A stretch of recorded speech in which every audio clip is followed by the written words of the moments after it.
Hi everyone, my name is Ashwin Srivasan. In this PowerPoint presentation, we are going to see the directive principles of state policy.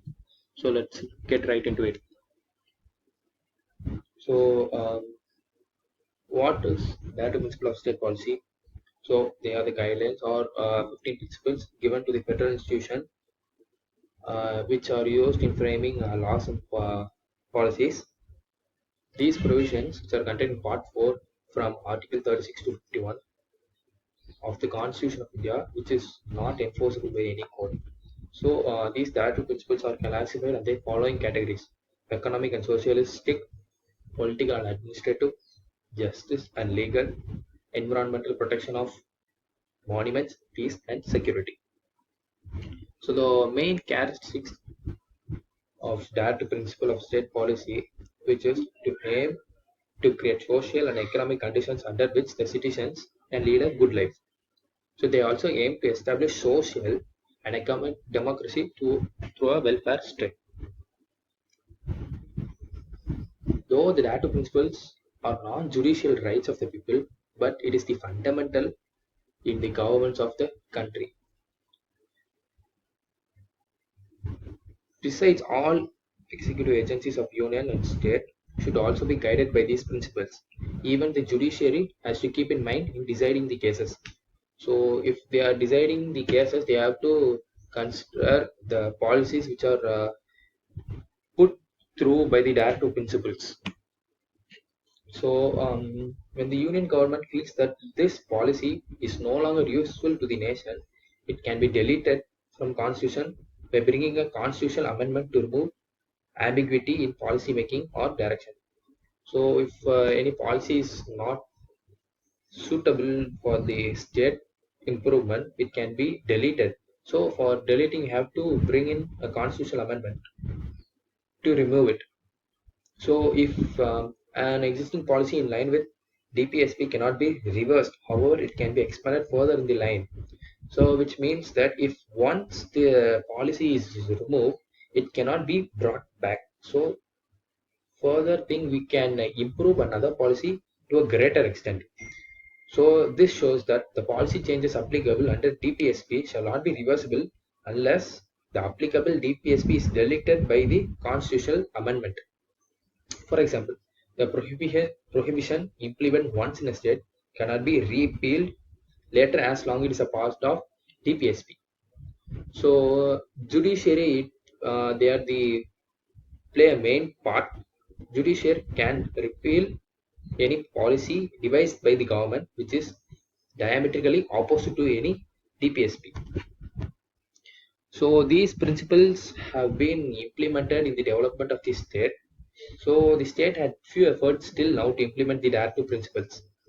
The following are the implementations: the program of universalization of elementary education and the 5-year plans has been recorded the highest priority in order to provide free education to all children up to age of 14 years. Nowadays, education is important to everyone in the world, so it is one of the high priority principle in order to provide free education.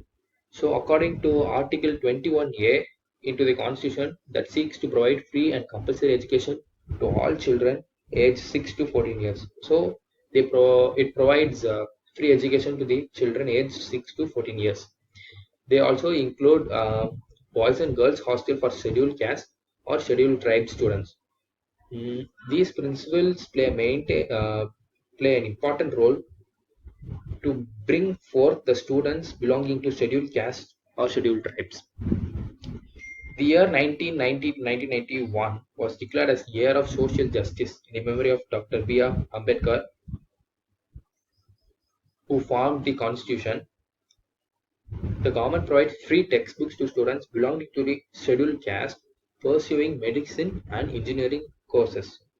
So, as we discussed before, the improvement of students belonging to scheduled caste has also been helped by this principle by providing free textbooks to students who are pursuing medicine and engineering courses.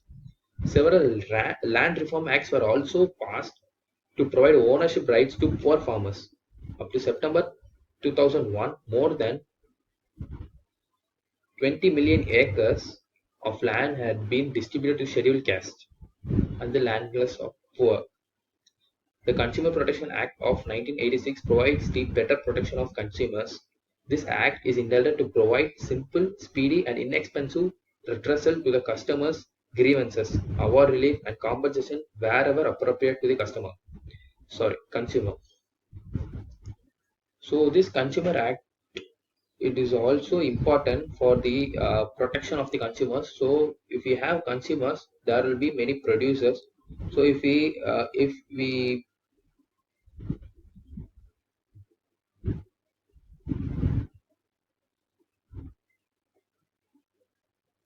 this inexpensive redressal to the consumer grievances and compensation wherever appropriate to the customer.